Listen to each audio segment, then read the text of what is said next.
Heitor, eu acho que a gente... Tá certo. Então, pessoal, muito boa tarde. Muito obrigado pela participação de todos vocês aqui hoje. Para quem não me conhece, eu sou o Denner, sou um dos organizadores aqui do projeto, junto com a Juliana, o Fernando, a Larissa e a Daza, que é a professora. E antes da gente começar, a gente tem aqueles avisos de sempre, né? Então, para a gente poder gerar o certificado, a gente precisa de alguns dados de vocês. E esses dados são nome completo, CPF, e-mail e, se forem alunos da FURG, o número de matrícula. E como que vocês nos mandam esses dados? Vocês podem mandar tanto aqui pelo Conferência Web, é só ali em bate-papo público, e tem ali Café Consciência.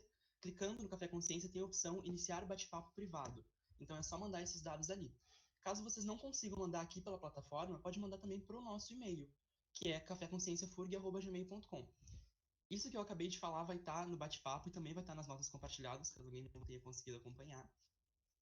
As perguntas podem ser feitas ao longo da apresentação, a gente vai coletar elas e no final a gente passa para o nosso palestrante. As nossas redes sociais. A gente tem canal no YouTube agora, eu acredito que a maior parte do pessoal já saiba. As nossas últimas reuniões já estão lá e essa aqui também vai ir para lá.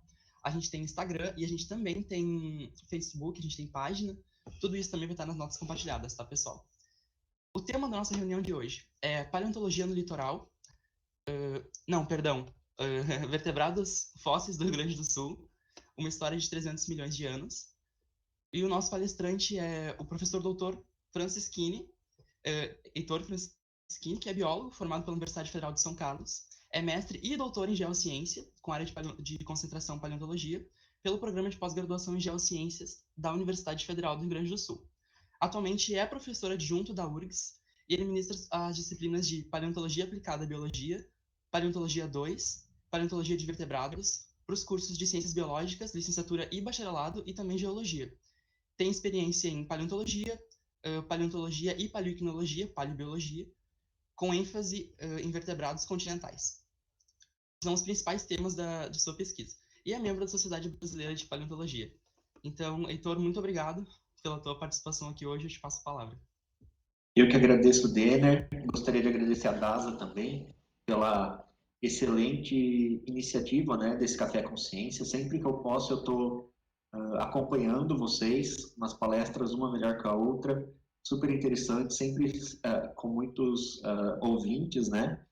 E agradeço o convite, espero poder ajudar vocês um pouquinho aí com algumas informações sobre os vertebrados fósseis do Rio Grande do Sul. E como o Denner disse, estamos abertos aí as questões, vão mandando para ele aí no chat, que depois eu respondo no final para vocês, certo? Eu vou compartilhar aqui minha tela, e assim a gente já pode começar. Qualquer coisa, se vocês não estiverem ouvindo ou tiver algum corte, escreve para o Denner me manda um WhatsApp aí e a gente resolve, tá? Porque assim que eu começo aqui a compartilhar a tela, eu já não consigo mais ver vocês. Bom, como o Denner explicou, o nosso título hoje vai ser Vertebrados Fósseis do Rio Grande do Sul, uma história de 300 milhões de anos. Meu nome, mais uma vez, é Heitor.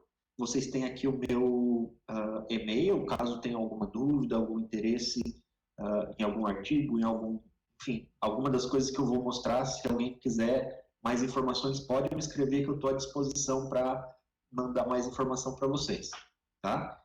Essa palestra, na verdade, ela não é muito avançada, tá? A ideia dela é mostrar para quem não é da paleontologia ou quem está iniciando na paleontologia um pouco sobre os vertebrados fósseis do Rio Grande do Sul, tá? É óbvio que dentro da paleontologia a gente tem uma série de outros fósseis, como as plantas fósseis, os microfósseis, os invertebrados fósseis, que eu não vou abordar porque não é a minha área de pesquisa, eu não sou especialista neles, mas que com certeza em outros momentos, em outros canais até de divulgação da ciência, vocês vão encontrar informações sobre eles. Caso tenham dificuldade, podem me escrever, ou até para o Denner mesmo, e a gente fala um pouco, tá? Então, bom, quando a gente vai falar de paleontologia, a gente tem que começar com uma breve introdução à escala do tempo geológico. O que é a escala do tempo geológico?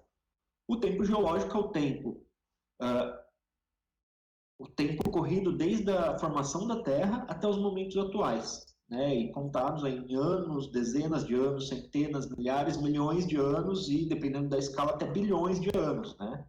E quando a gente vai falar de fósseis, a gente fala desse tempo geológico que ficou preservado nas rochas que a gente tem aí no campo, né? Então, quando a gente vai falar de Cretáceo, por exemplo, que é o que vocês podem estar até mais familiarizados, ou de Jurássico, ou de Pleistoceno, que já foi falado aqui em outras palestras, a gente está se referindo às rochas depositadas naquele período e o seu conteúdo fossilífero, tá? Então, é com isso que a gente tem mais ou menos uma noção de quanto tempo durou cada período, em qual desses períodos viveu determinada espécie, determinado grupo de animal, quando surgem determinadas linhagens, quando surgem determinadas tendências no registro fossilífero, tá? E, bom, essa escala ela não é muito simples de entender à primeira vista porque ela não está em escala, né? A gente chama de escala, mas ela não está em escala. Então, enquanto a gente tem cerca de 1,8 milhões de anos até o último período, que é o período Neógeno, a gente vai ter depois 542 milhões até o início do período Cambriano. E essa divisão entre os períodos e as eras, ela não é exatamente em escala, né? Você divide em 3 e cada terço é uma era geológica. Não, ela é um pouco fora de escala, apesar do nome ser escala. Então, bom, a gente tem 3 eras, basicamente, em que os vertebrados aparecem, que vocês veem aqui no cantinho esquerdo, que é a era paleozoica, a mais antiga, a era mesozoica, que é a intermediária, e a era cenozoica, que é a mais recente. Dentro de cada era, a gente vai ter os períodos. E aí eu vou falar bastante alguns nomes desses períodos, tá? Principalmente aqueles que têm o registro fóssil de vertebrados no Rio Grande do Sul. Vocês não precisam decorar nem a ordem, nem os nomes, tá? Mas saibam aí que dentro das eras a gente tem os períodos, que são unidades de tempo menores, e que a gente vai falar bastante, por exemplo, do Permiano, do Triássico. O Permiano, por exemplo, que pertence à era Paleozoica, o Triássico, à era Mesozoica, o Jurássico, a era Mesozoica também, e depois o Pleistoceno na era Cenozoica. E, bom, a questão dos números, quando começa, quando termina uma era, não é muito importante para a gente, mas ao longo da palestra vocês vão vendo aí algumas informações nesse sentido. Qualquer dúvida também vocês podem aí escrever para o Denner. Bom, colocando aquela tabela de uma maneira um pouco menos lógica, a gente tem aqui ó, todos os períodos, todos os éons, eras e períodos, começando do mais antigo à direita e indo para o mais recente, conforme a gente vai para a esquerda e para cima, né? Então aqui temos o Holoceno. Espero que vocês estejam vendo a minha flechinha, tá? Aqui o Holoceno é o mais recente. E lá na outra ponta temos o El-Arqueano ou Adiano, que são os éons mais antigos, tá? E o que a gente tem disso preservado no registro do Rio Grande do Sul? Bom, muita coisa, tá? O problema é que com vertebrados nós vamos ter basicamente rochas do começo do Permiano, rochas do meio e do final do Permiano, rochas do começo do Triássico, rochas do meio e do final do Triássico, final do Jurássico e o Quaternário, certo? Todos esses outros períodos aqui, eras, que não estão marcados, não significa que a gente não tenha rochas desse período ou era no Rio Grande do Sul, pelo contrário. No Rio Grande do Sul a gente tem muita rocha do Cretáceo, por exemplo, mas ainda nenhum registro fóssil de vertebrados, tá? Em algumas outras camadas, como por exemplo do Carbonífero, nós até temos alguma coisa de rocha com fósseis, mas daí não vão ser vertebrados, certo? E ainda temos o caso de rochas que não são sedimentares, né? São rochas ou metamórficas ou rochas magmáticas ígneas.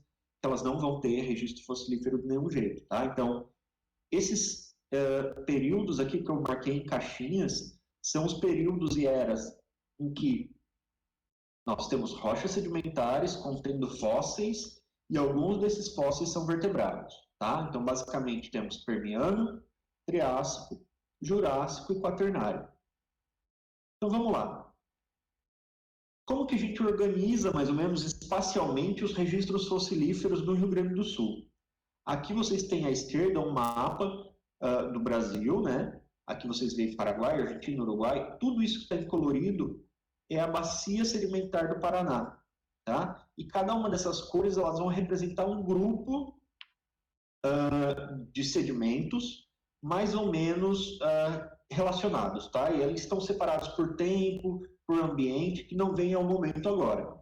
Mas, basicamente, tudo que a gente tem fósseis de vertebrados no Rio Grande do Sul, que está aqui, né, com a linhazinha tracejada, vai vir desse azul mais claro e desse azul mais escuro, tá? Alguns raros fósseis vêm aqui dessa borda roxinha e só, tá? Quando a gente vai falar de quaternário, que daí são aqueles mamíferos mais recentes que vocês viram lá na palestra da Paula, há umas 2 semanas atrás, a gente costuma incluir a planície costeira, tá? Que aqui está em branco, porque ela não pertence à Bacia do Paraná, e alguns registros em cima dessa porção aqui mais escura ou da porção mais branca do centro do estado. Tá? Por quê? Porque depois do quaternário, a gente tem fósseis muito recentes, né? E eles vão estar basicamente em qualquer calha de rio ou na planície costeira. Aqui na coluna da direita, a gente tem todas as unidades geológicas da Bacia do Paraná, que nem todas ocorrem no Rio Grande do Sul. Mas para vocês terem uma ideia de que essas rochas elas vão desde lá do Ordoviciano até o final do Cretáceo. E quando eu disse para vocês que a gente só tem Permiano, Triássico e Jurássico com vertebrados, só para vocês terem uma ideia de o quão restrito a gente ainda é no registro fóssil dos vertebrados no Rio Grande do Sul, tá? Bom, a gente vai começar, como o título diz, com os 300 milhões de anos atrás. Tá? Essa reconstrução é uma reconstrução paleoambiental da região de Mariana Pimentel, em especial um afloramento chamado Morro do Papaléu, que é um afloramento muito conhecido de onde saem muitos fósseis, tá? Principalmente fósseis de vegetais, de invertebrados e alguns icnofósseis. Por que eu escolhi esse momento para começar a palestra? Bom, se a gente volta lá naquela coluna, a gente vai ver que 300 milhões de anos é basicamente esse período aqui. Desculpa, essas rochas aqui que estão representando o meu período de 300 milhões de anos, tá? Final do período Carbonífero, começo do período Permiano. Nesse contexto, a gente tem um ambiente glacial, como vocês conseguem ver lá no fundo, né, neve, os icebergs. Na verdade, essa região do Morro do Papaléu, há 300 milhões de anos atrás, ela era um vale glacial, tá? Nesse contexto, a nossa região estava debaixo de um contexto, estava sob um contexto extremamente glacial, onde a gente tem raros registros fossilíferos sendo preservados durante o período de degelo, tá? E apesar dos vertebrados já terem surgido no planeta Terra muito antes de 300 milhões de anos, eles até então não tinham aparecido, tá? Todas aquelas unidades mais antigas de 300 milhões de anos, elas não possuem vertebrados fósseis, né? No Rio Grande do Sul. Chega aqui, então, com 300 milhões de anos, a gente tem, como eu mostrei para vocês, fósseis de vegetais, vários tipos de plantas, iquinofósseis, invertebrados, todos eles muito bem preservados. E, então, um contexto glacial. O que isso significa? Significa que, naquele momento, as geleiras do Polo Sul, elas chegavam até o Rio Grande do Sul. Ah, mas está longe, né? A gente está bem longe hoje do Polo Sul. Sim, mas naquele momento, a América do Sul estava muito mais próxima do Polo Sul, onde uma grande glaciação, um grande evento de glaciação fez com que a gente ficasse num contexto basicamente polar, certo? Ou subpolar, digamos assim. E esse contexto glacial, que eu marquei aqui em azul, ó, nessa tabela, essa tabela é a mesma que eu mostrei anteriormente, eu só dei um zoom nela aqui, ó, no Carbonífero e no Permiano, para mostrar para vocês que todo esse momento aqui, ó, que vai desde o final do Carbonífero até basicamente o meio para o final do Permiano, a gente está num contexto glacial, ou glacial terminal, indo para um pós-glacial, ou seja, melhorando a temperatura do planeta, melhorando no sentido de ficar mais quente, tá? E a gente está, então, atravessando o final da última glaciação do Gondwana e indo para um contexto mais árido e semiárido. Isso ao longo dos milhões de anos, que vão desde o final do Carbonífero até o meio para o final do Permiano. E nesse meio do caminho, entre o glacial e o árido, a gente vai passar por momentos em que o Rio Grande do Sul teve sobre o oceano. Tá? Já vou falar um pouco mais para vocês.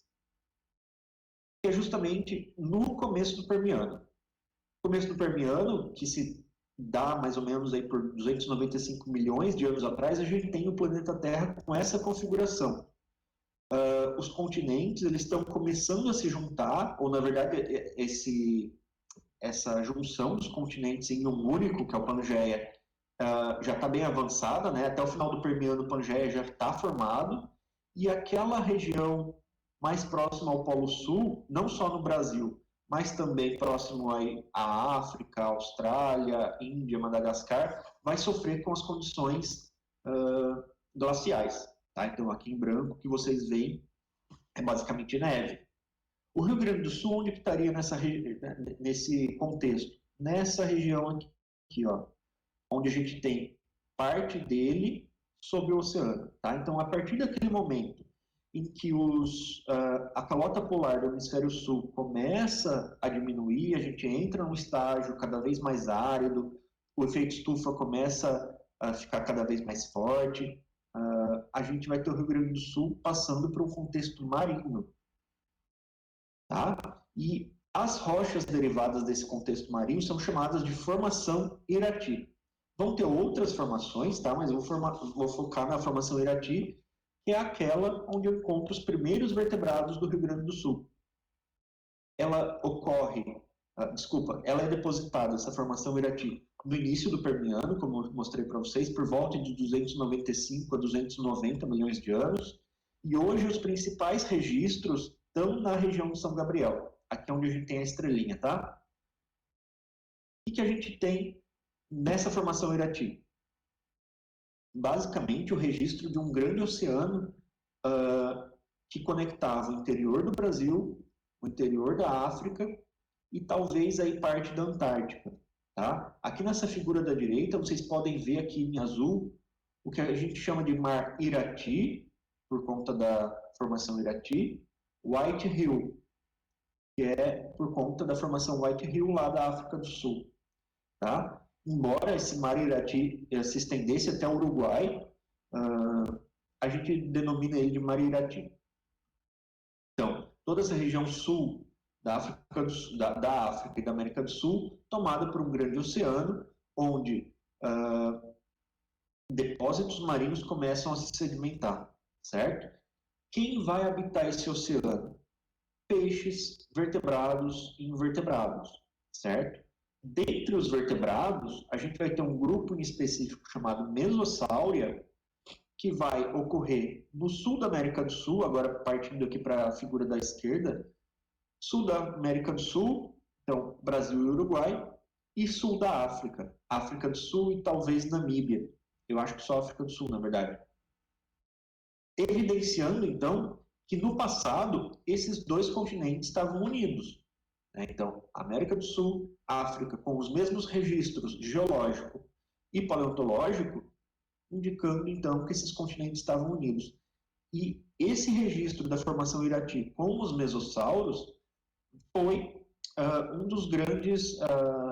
uma das grandes evidências usadas pelo Wegener, Alfred Wegener, quando ele propôs a teoria da deriva continental. Tá? Então, tudo começa lá com Wegener, propondo que os diferentes continentes que formaram o Gondwana possuíam rochas e invertebrados, ou na verdade fósseis, compartilhados entre eles, né? Indicando que no passado eles foram uma única massa de terra.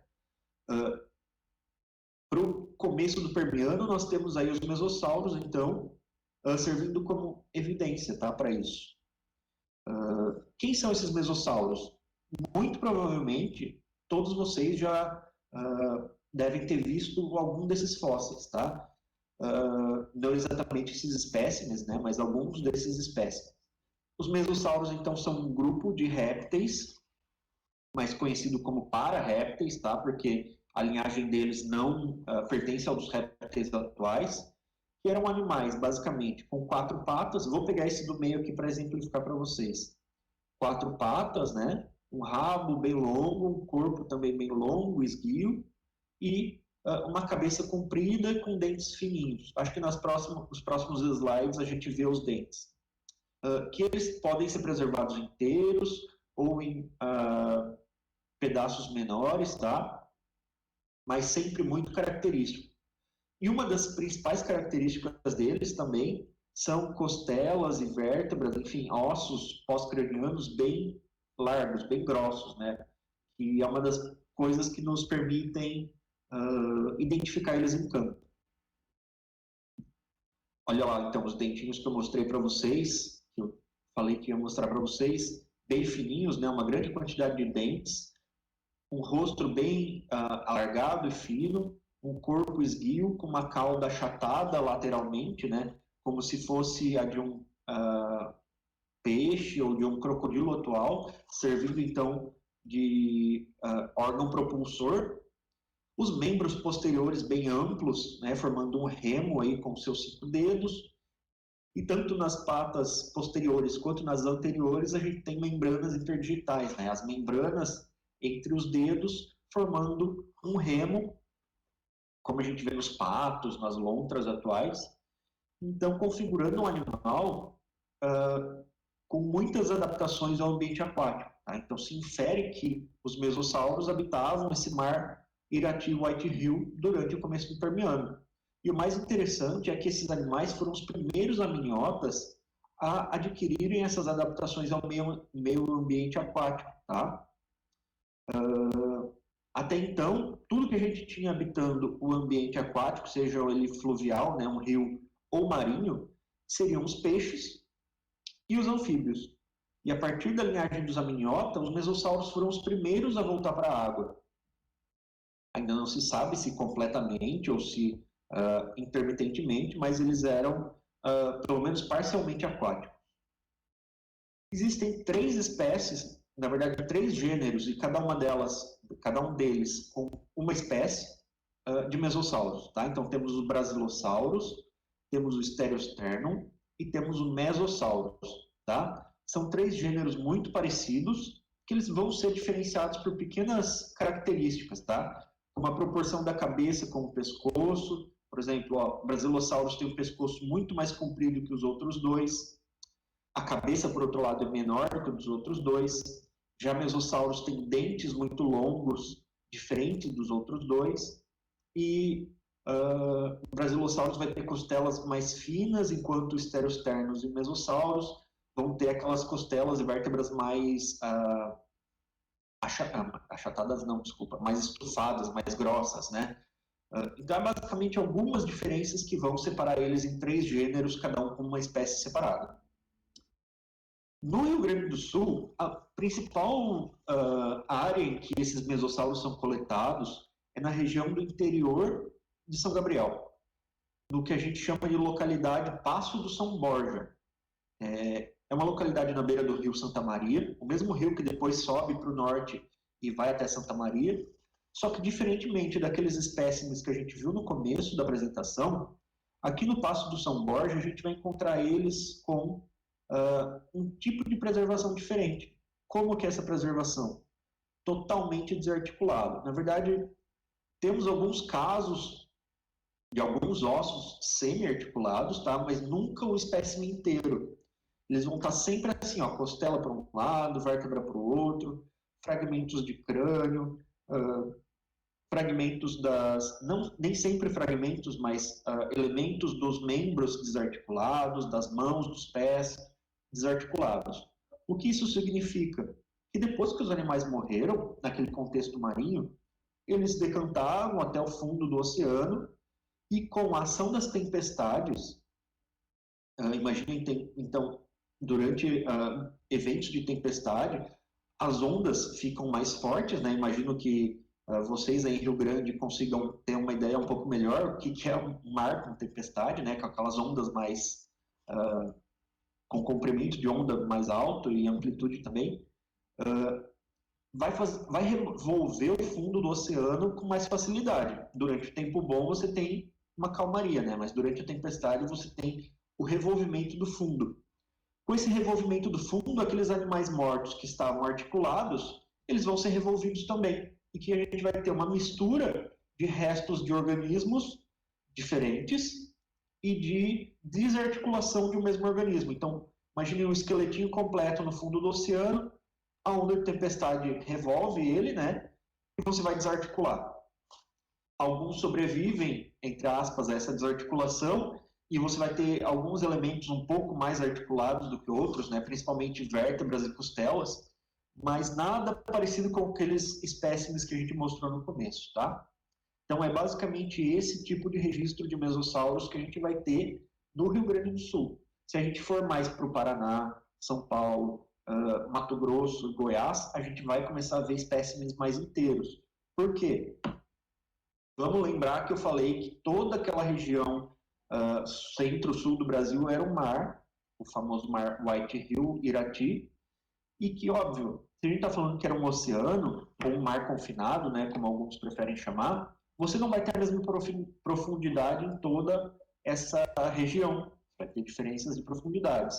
As regiões mais rasas, que são aquelas em que as ondas de tempestade atingem o fundo e, por consequência, revolvem o substrato, vão ser aquelas que vão preservar restos desarticulados. Afinal de contas, você está mais raso, mais próximo da linha de ação das ondas e das tempestades, então você vai ter sempre um registro de vertebrados sendo retrabalhado, certo? Conforme você vai para regiões mais profundas, as ondas de tempestade elas não atingem aquela profundidade. Então pode estar chovendo muito, passando um ciclone lá em cima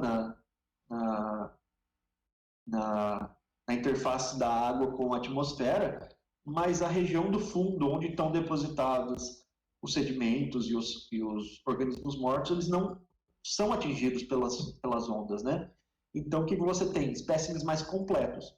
Então, muito provavelmente, o que a gente tinha um gradiente de aumento de profundidade conforme a gente ia de sul para norte. Aqui no Rio Grande do Sul, a gente tinha uma profundidade mais rasa, e lá mais para o Paraná, por exemplo, uma profundidade maior, né? Uma maior profundidade desse oceano. Isso não só é visto por esse padrão de preservação dos mesossauros, mas também é corroborado pelas rochas. Aqui a gente vai ter rochas mais carbonáticas, que são mais derivados da plataforma continental, enquanto lá a gente vai ter depósitos mais de folhelho, é um depósito bem mais de águas mais calmas, paradas e anóxicas, né? Indicando então que a gente vai ter uma profundidade muito maior naquela região, tá? Qualquer outra informação que vocês queiram, aí, curiosidade sobre os mesossauros, estou à disposição depois para falar, tá? Uma coisa que eu queria chamar a atenção de vocês é que talvez os mesossauros sejam um dos principais produtos do crime, quando a gente fala aqui de centro-sul do Brasil, né? Esquecendo um pouco ali da região, não esquecendo porque é importante, mas se a gente vai falar de centro-sul do Brasil, bacia do Paraná, os mesossauros são os principais fósseis contrabandeados, tá? Coloquei aí para vocês umas reportagens, né, da Folha de São Paulo. Ela é de 2012, mas a gente tem ainda coisas recentes acontecendo, né, de fósseis de mesossauros que foram a leilão, tá? Se eu não me engano, nessa reportagem foi conseguido repatriar alguns mesossauros, né? E mais recentemente também, não relacionado ao leilão, mas conseguiram repatriar alguns fósseis vindo de uma apreensão na França. Então, só para a gente poder contextualizar, para quem não conhece ainda a legislação sobre fósseis, ou para quem não é da paleontologia, tanto a coleta quanto a venda de fósseis e tirar os fósseis do Brasil, né, o tráfico, eles constituem crime, tá? Crime ao patrimônio cultural brasileiro, já que os fósseis são inseridos nesse contexto. Bom, partimos de um contexto glacial, lá no final do Carbonífero, começo do Permiano, entramos num contexto marinho, no comecinho do Permiano, ali com a formação Irati, e a partir disso, o que a gente tem? Mais do meio para o final do período Permiano. Esse contexto marinho dando lugar a um contexto continental. Então a gente vai passar a ter unidades geológicas, formações, membros, cada vez mais continentalizados. Isso vai ser completamente continental na unidade que a gente chama de formação Rio do Rastro. Tá? A formação Rio do Rastro é a primeira formação da Bacia do Paraná a exibir completamente um registro continental. Então, todo aquele contexto marinho e glacial que a gente tinha até agora, desde o Siluriano até o começo do Permiano, vai dar lugar, então, para os depósitos continentais, né? Rios, deltas, lagos, dunas eólicas, tá? A formação do Rio do Rastro, e lembrando também ali do nosso contexto paleoclimático, tá? Então, naquele contexto de pós-glacial, né? Então acabou o período glacial no começo do Permiano, no final do Carbonífero, e estamos entrando no período árido. Então, durante a formação Rio do Rastro, né? O tempo em que a formação Rio do Rastro foi depositada e aquela fauna viveu, a gente tem toda uma transição de um contexto mais frio e úmido para um contexto mais seco e quente. Tá? Então é isso basicamente que a formação Rio do Rastro representa. E quando a gente vai olhar a fauna dessa unidade, a gente vai ver justamente essa tendência. Tá? No Rio Grande do Sul, a gente tem diversas localidades com a formação Rio do Rastro, inclusive aqui perto de Porto Alegre, né, na região mais leste do estado. Mas as principais regiões com fósseis de vertebrados são a região de São Gabriel e a região entre Bagé e Aceguá, no sul do estado. Tá? Então, isso aqui que a gente vai ter. Essa é a cara dos afloramentos da formação Rio do Rastro.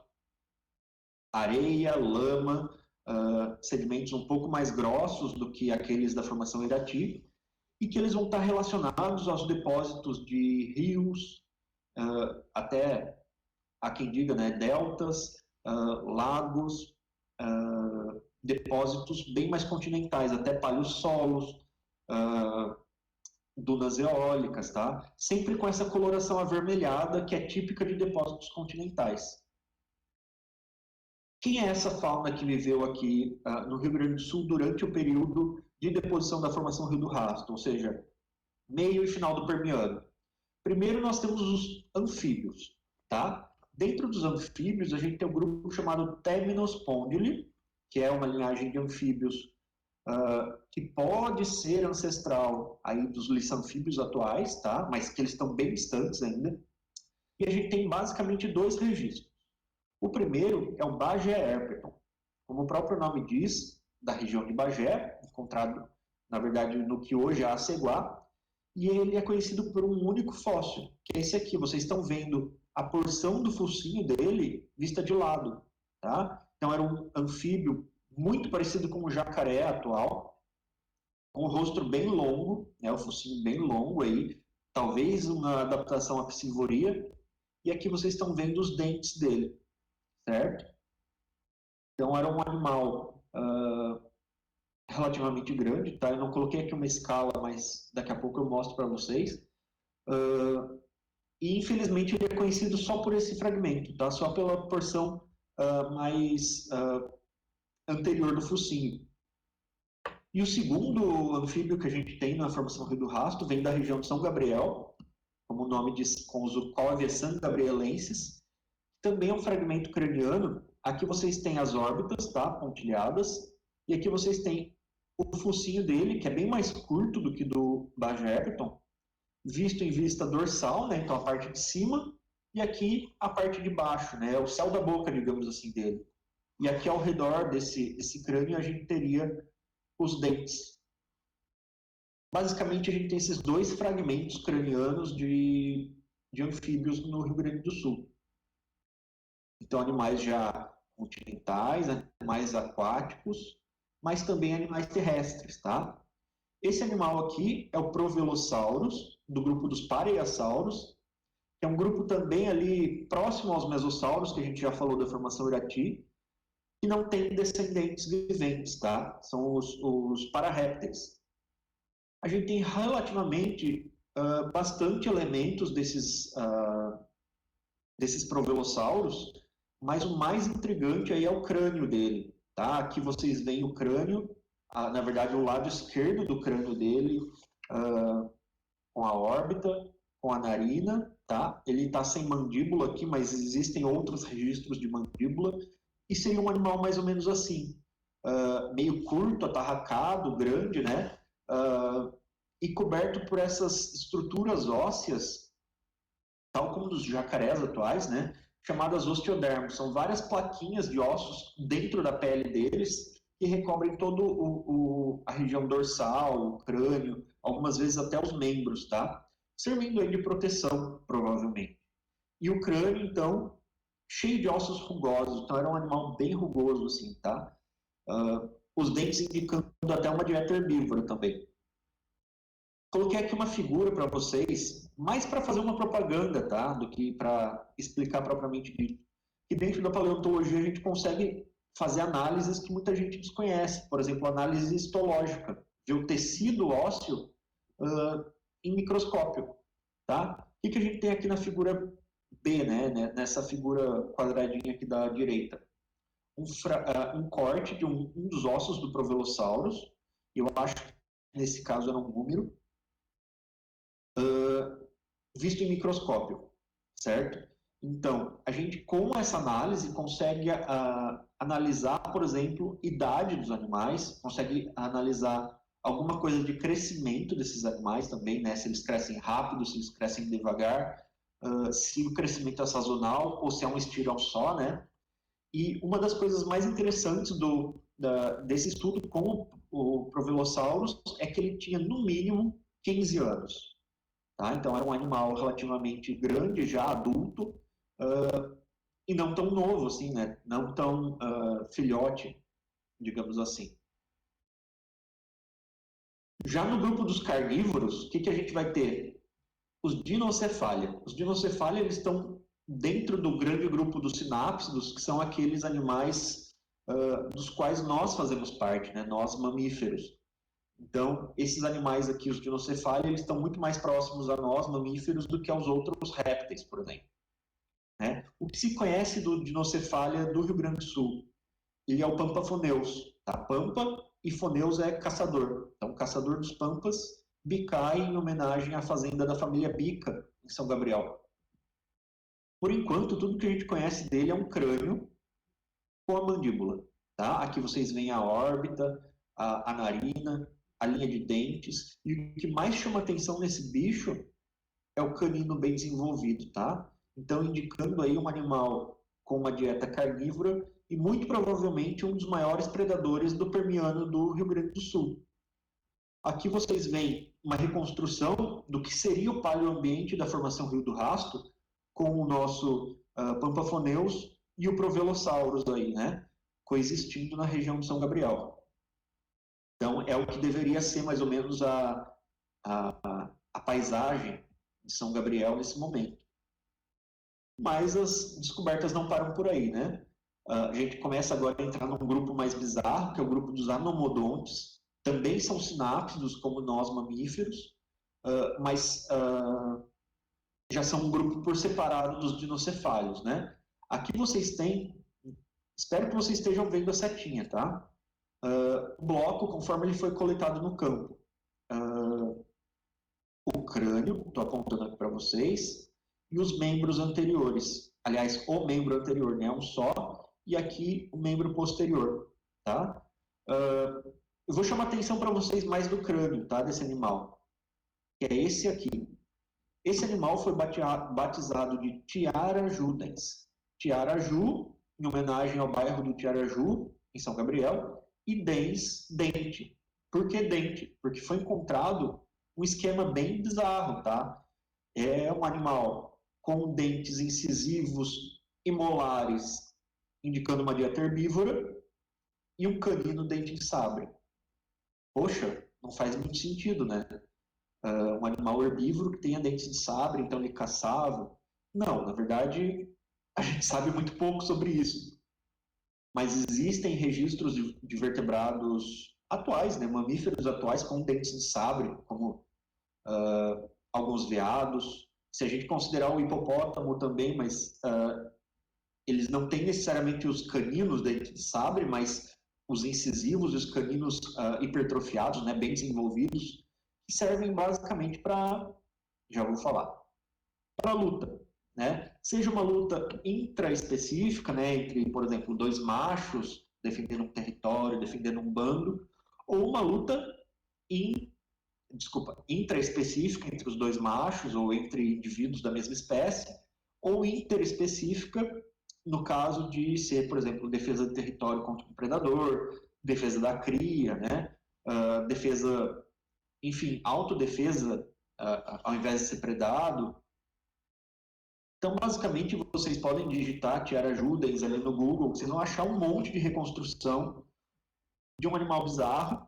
Isso não é à toa, tá? É porque realmente a gente conhece muito pouco dele, a ponto de muito do que a gente vê ser reconstrução, né? Ser com base em outros indivíduos. Mas o que a gente sabe é que eles eram animais herbívoros, com dentes de sabre e com uma alta capacidade de mastigação.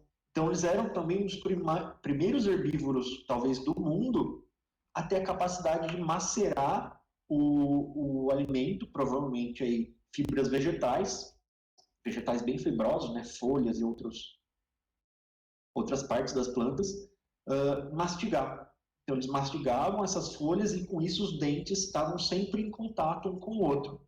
Dente, quando eu estou falando, são aqueles molares, tá? Ou molariformes, se preferirem. Indicando aí que essa foi uma conquista nova, assim, dos vertebrados, né? Até então, nenhum outro indivíduo teve essa evolução indo para aquisição de dentes molariformes de alto contato, né? Que a gente chama de oclusão perfeita. Paralelamente, a gente tem uma um outro anomodonte, né, no mesmo grupo do Tiarajudens, o Rastodon.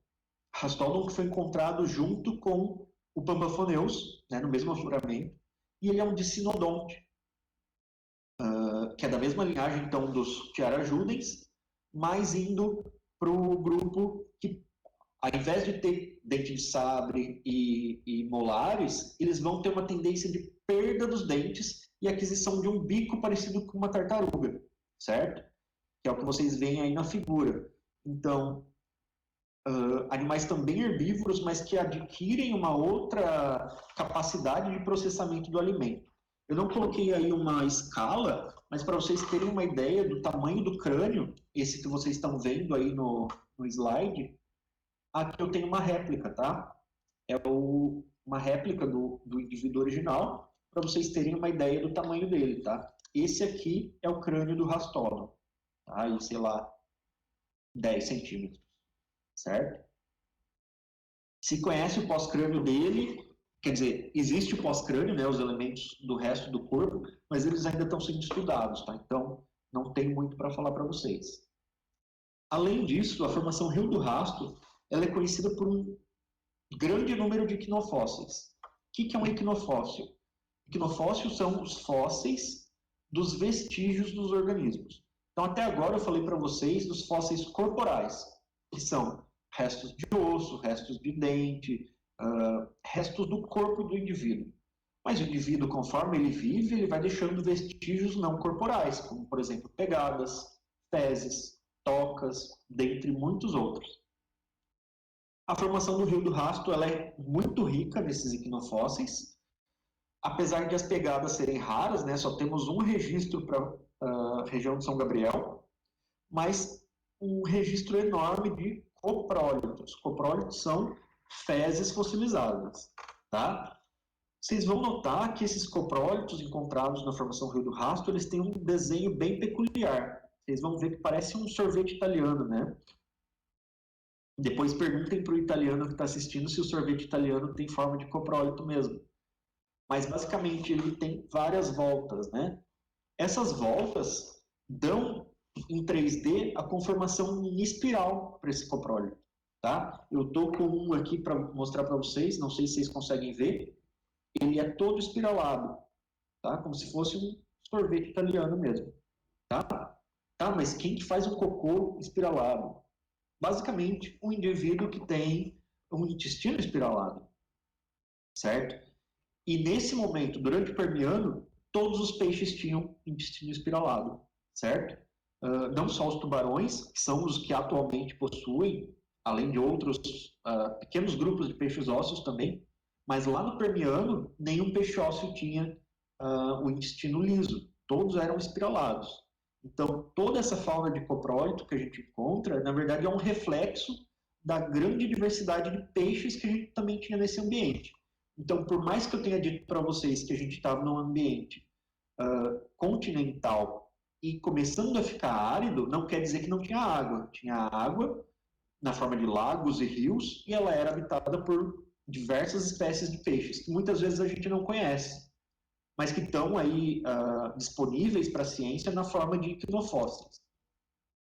E uma coisa interessante que a gente tem quando encontra esses equinofósseis é que o interior deles também está preservado.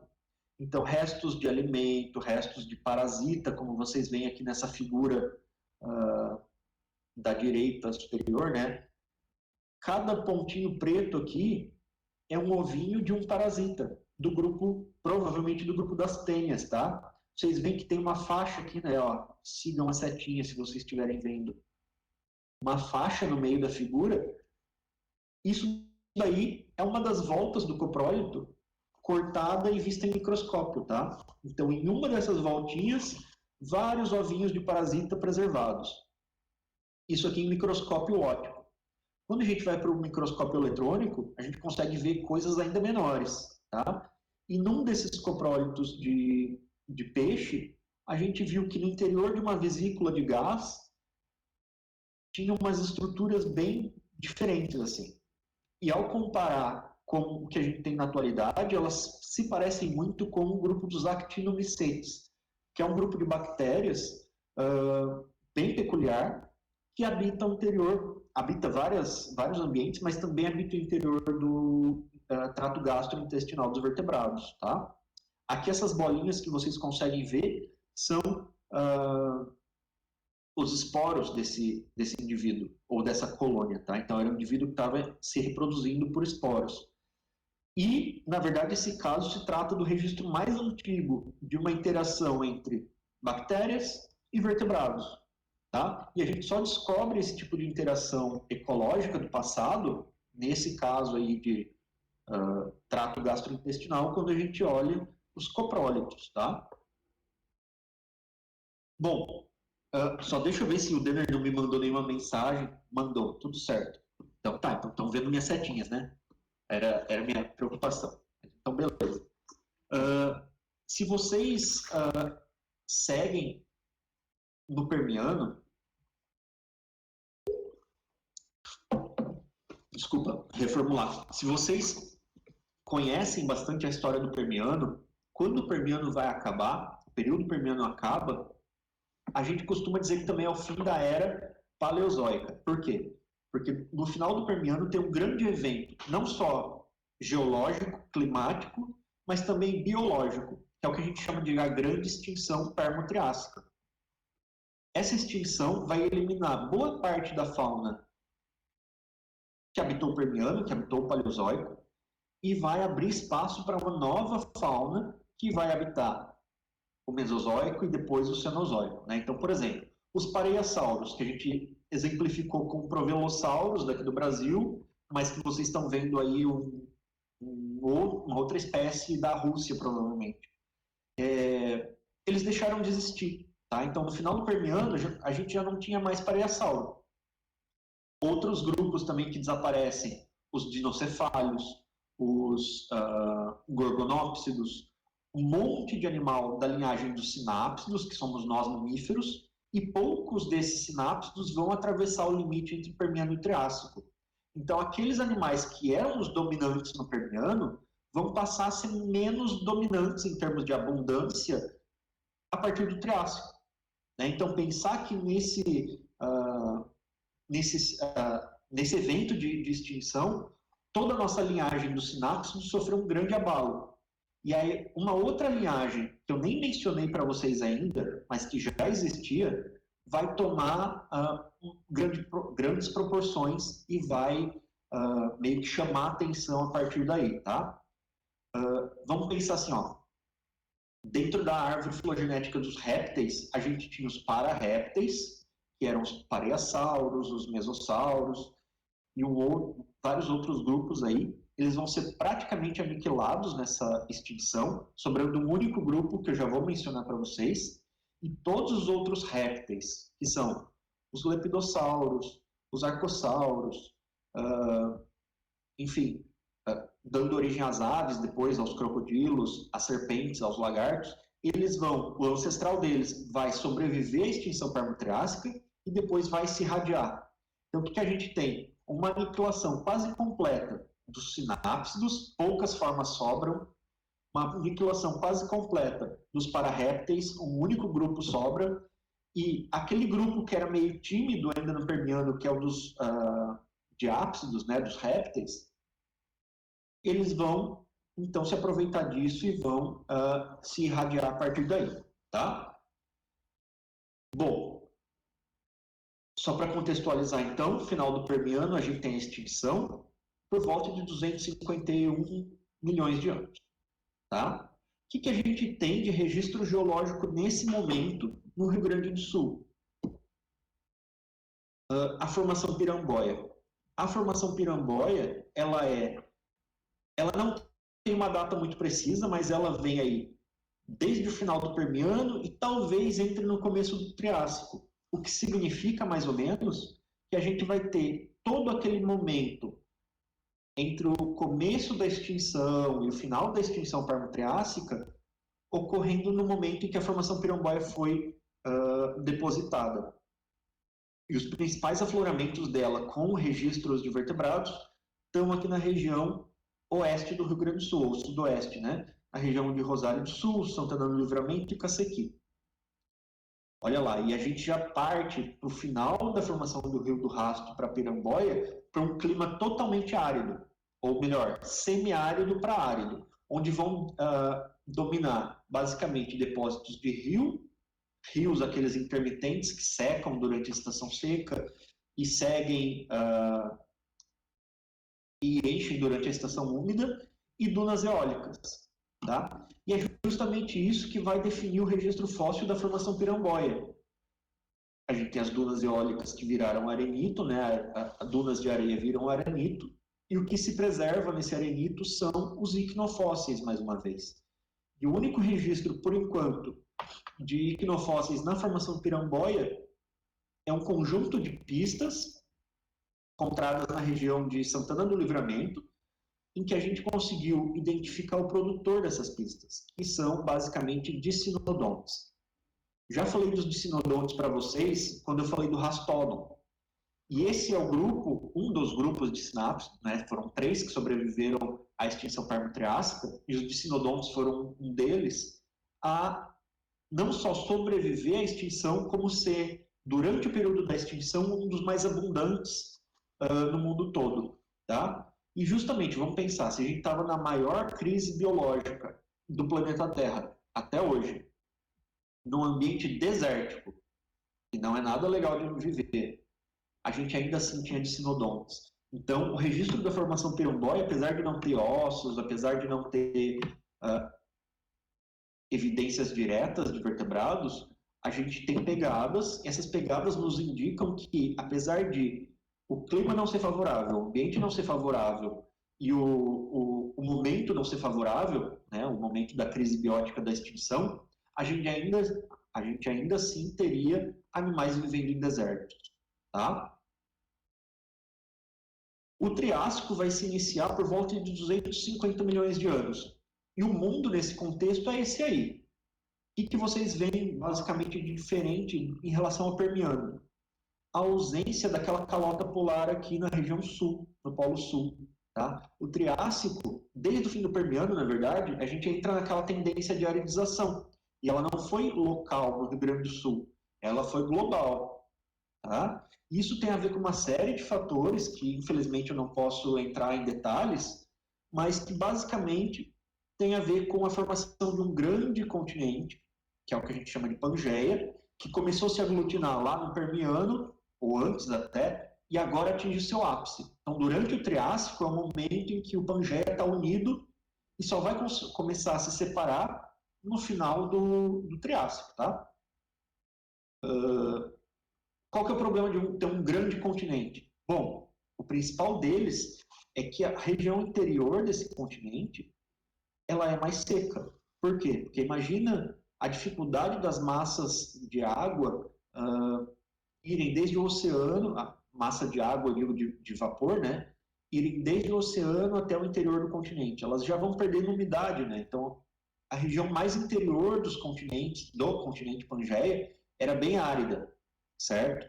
E isso seguindo uma tendência de aumento de temperatura e de aumento de aridização que já vinha desde o final do Permiano, tá? E só vai acabar no final do Cretáceo. Tá? Então, é esse contexto paleoclimático, paleobiogeográfico que a gente tem para o começo do Triássico. No Rio Grande do Sul, as rochas do início do Triássico elas são chamadas de formação Sanga do Cabral. E elas vão ocorrer também ali na região sudoeste do estado, em Rosário, Livramento, São Francisco de Assis e de Lermando de Aguiar. Tá? Então, formação Sanga do Cabral. Tem essa cor meio alaranjada, né? Um monte de concreção que parece que é asfalto estragado, mas não é. Isso daí é a rocha onde são encontrados os fósseis. Aqui vocês veem uma foto da Bica São Tomé com a equipe da Unipampa trabalhando. Tá? O que são encontrados aí nessas rochas da formação Sanga do Cabral? Basicamente, anfíbios. Tá? Temos duas espécies conhecidas, que é a Tomeia vitec e o Sangaia lavinae, e os procolofonídeos, ou procolofônidos, que basicamente são restos de um animal, que é um pararréptil. Lembra que eu falei que eles são quase dizimados, mas só uma linhagem sobrevive? São os procolofonídeos. E que quase todos esses restos vão ser de uma única espécie, Procolophon trigoniceps, que é a mesma espécie que nós vamos encontrar na Antártica, na África do Sul, e provavelmente em outros países, tá? Indicando que nesse momento, depois da extinção permo-triássica, a gente vai ter a fauna ocupando quase todos os continentes, ou pelo menos uma grande área continental, porque, primeiro, só existia um único continente, né? Então não tinha barreiras biogeográficas que impediriam esses animais terrestres continentais, mas também, vamos imaginar que depois de uma extinção em massa, você tem vários nichos ecológicos se abrindo e as espécies que sobreviveram podendo ocupar nichos que antes não conseguiriam. Nichos ou espaços ou ambientes em que antes eram ocupados por outros. Mais recentemente foram publicados novos animais dessa formação do Rio do Rastro. Desculpa, Sanga do Cabral. Um deles, super recente, é o Elesaurus, que é um protorossauro daquela linhagem que eu falei para vocês lá dos diápsidos, que começam agora a se irradiar, tá? Durante o Triássico, e ele é conhecido basicamente pelos seus membros. Membro posterior, aí tem o fêmur, a tíbia, a fíbula, e alguns elementos das patinhas, né? E das cinturas, coluna, tá? Esses animais, então, habitavam beiras de rios, basicamente, e eram parentes daqueles tanistrofeus com pescoços longos, muito provavelmente animais com adaptações para comer peixe. Tá?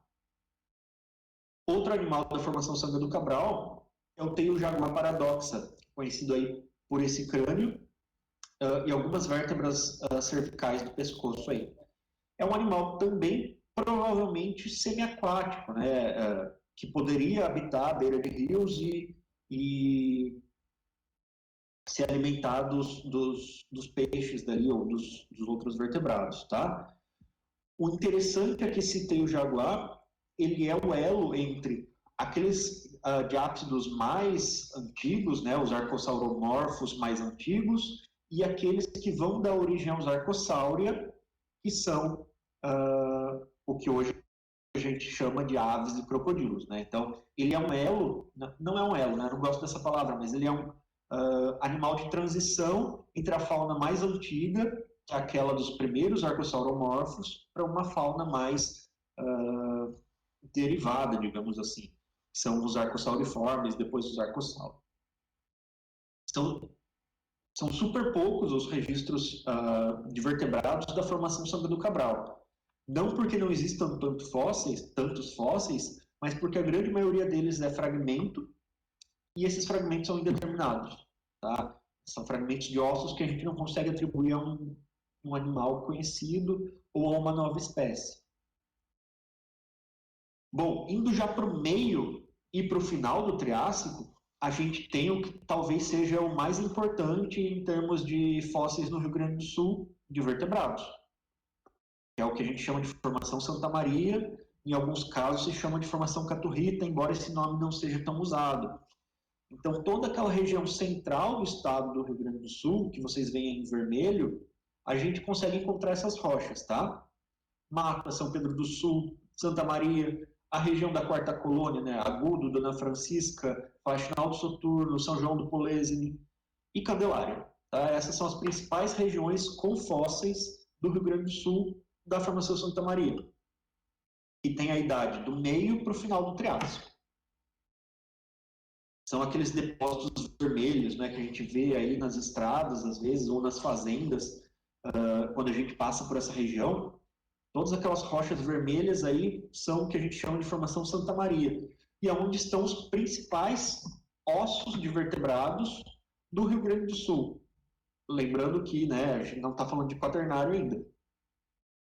Aqui nessa foto do lado direito, vocês veem a equipe da URGS coletando um bloco com um vertebrado fóssil, né, para vocês terem ideia mais ou menos do tamanho desses animais. Antes de seguir, eu sei que está já acabando o tempo, eu queria dizer para vocês que, assim, ó, apesar de, quando a gente olha essas rochas vermelhas, parecer tudo muito monótono, né, uma única rochona vermelha, não.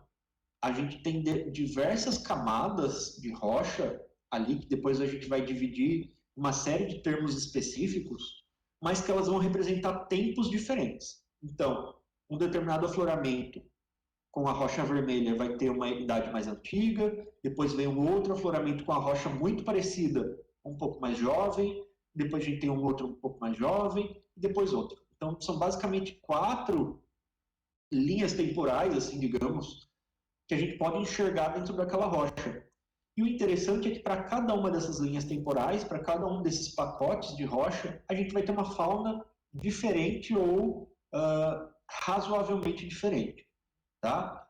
Nós vamos começar aqui a falar um pouco daquela mais antiga, tá? E indo para a mais recente. E a gente vai chamar essas linhas temporais, digamos, de zonas de assembleia. O que é isso? Zona é a zona temporal onde uma assembleia faunística viveu. Tá? E aí a gente vai dar um nome para essa zona de assembleia de um nome de uma espécie, um gênero, né, mais abundante daquela região. Então, a gente vai começar aqui pela zona de assembleia de Dinodontosauros, que tem por volta de 236 milhões de anos. Os Dinodontosauros são dicinodontes, são animais parecidos com esse aqui, ó, em que a gente tem, são sinápsidos, né, como a gente já falou lá do Rastódon, como a gente falou lá na formação Piramboia, que tinham médio porte, né, eram animais relativamente medianos, mas eles coabitavam com os Stalequeria, que eram animais bem grandes, tá? Tamanho de uma vaca, por exemplo, talvez até maiores, que eles vão basicamente se diferenciar pela presença de um grande canino no Dinodontosaurus e pela ausência desse grande canino no Stalecheria. Todos os outros dentes na boca estão ausentes. A gente vai ter bicos parecidos com de tartarugas, indicando então animais herbívoros, certo? Além disso, uma coisa bem interessante é que se conhecem os filhotes desse Dinodontosaurus, tá? Coletados lá na região de Candelária, basicamente 10 filhotes coletados juntos e que são basicamente completos, né? Com muito poucos ossos faltando. E que hoje são, digamos assim, uma das estrelas do Museu de Paleontologia da URGS. Aproveitando aqui um parênteses para convidar vocês, assim que a pandemia acabar, para virem visitar o Museu de Paleontologia da URGS, que fica dentro do campus do Vale. Tá? Ele é aberto, é gratuito, e caso tenha escolas que queiram vir visitar, é só marcar um horário, tá? Lembrando, por enquanto vocês fiquem em casa, assistindo as lives aí do Café Consciência, mas quando tudo voltar ao normal, estão convidados. Outra estrela do nosso museu de paleontologia é esse cara aqui, que é o Prestosuchus.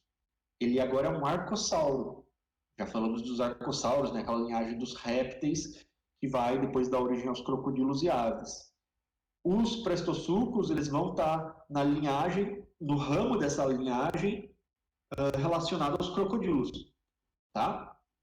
Então, o Prestosuchus é um animal de grande porte, carnívoro. Vocês acho que conseguem ver aqui todos os dentes, né, dele, dentes achatados, com serrilha, pontiagudos, né? Um crânio que lembra muito um dinossauro, né? Assim, à simples vista. A diferença é que é um animal quadrúpede, né? Então, mostrando um grande predador para esse Triássico médio do Rio Grande do Sul. Para vocês terem uma ideia de escala, aqui está um espécime quase completo, eu acho que está faltando só a cauda, encontrado em Dona Francisca. Tá? Aqui o paleontólogo Sérgio Cabreira, do lado do espécime, e aqui vocês têm o crânio, bem completinho. Tá? Ó, um martelo, um pincel de escala. Tá? Então, viver no Triássico do Rio Grande do Sul era uma aventura, né? Não era tão fácil quanto é hoje em dia. E esses Prestosuchus de Dinodontosaurus, que são os animais mais abundantes da zona de assembleia de Dinodontosaurus, também conviviam com vários outros indivíduos, basicamente do grupo dos Sinodontes. Não falei deles ainda. Os Sinodontes é a linhagem que vai dar origem aos mamíferos, então nós somos Sinodontes. Mas naquele período do Triássico existiam duas linhagens, basicamente. A que vai dar origem aos mamíferos e uma linhagem paralela que basicamente é composta por sinodontes herbívoros. Tá? Então, essas duas linhagens aí coexistindo também no Triássico. Além de uma série de outros animais que eu não vou mencionar agora. Mais recente um pouco que a zona de assembleia de Dinodontosaurus, a gente tem a zona de assembleia de Santa Cruzódon, onde essa linhagem de sinodontes herbívoros vai ser dominante. Tá? Então, temos aí sinodontes como Menadon, Santa Cruzódon, habitando esse período, junto aí com animais parecidos com Prestosuchus, né, como Dagasuchus, outros arcossauros ou arcossauromorfos aquáticos, semiaquáticos, Chaiaris, certo? Eu não coloquei muita foto dessa zona de assembleia para a gente não gastar muito tempo, né? Eu queria dar pelo menos uma pincelada para vocês. Um pouco mais recente que a zona de assembleia de Santa Cruzódon, a gente vai ter uma outra que é drasticamente diferente das duas mais antigas, que é a zona de assembleia de Perodápede. Algumas coisas chamam a atenção nessa zona. Primeiro, a alta diversidade. Tá? Muitos animais, muitas espécies, o que, por sua vez, pode ser resultado de uma preservação diferente, né? Já que eram animais são ossos muito mais bem preservados. Não quer dizer que nas outras zonas você não tivesse os ossos não tivesse tantas espécies, mas tão mal preservados que talvez seja uma tendência. E outras características que chamam a atenção são a ausência de sinodontes. Então, os Dinodontosauros, os Stalecheria que habitavam as rochas dos períodos mais antigos desaparecem. A gente não sabe o que aconteceu com eles. Depois, quem vai predominar no lugar deles é um outro grupo de herbívoros, que são os rincossauros. Já vou falar deles para vocês. Os arcossauros, que antes eram representados aí pelos prestossucos, por esses grandes pseudosúquias, né, a gente chama de grande porte, eles vão passar por uma grande diversidade. A gente vai ter um boom de formas desses animais, incluindo os primeiros dinossauros. Tá? Então, por isso que a zona de Pterodáctilo talvez seja mais estudada. Então, bom, quem são os fósseis mais comuns da zona de Pterodáctilo? Os rincossauros. E esses rincossauros são animais bem peculiares. Rinco significa bico, sauro significa lagarto, embora ele não seja um lagarto.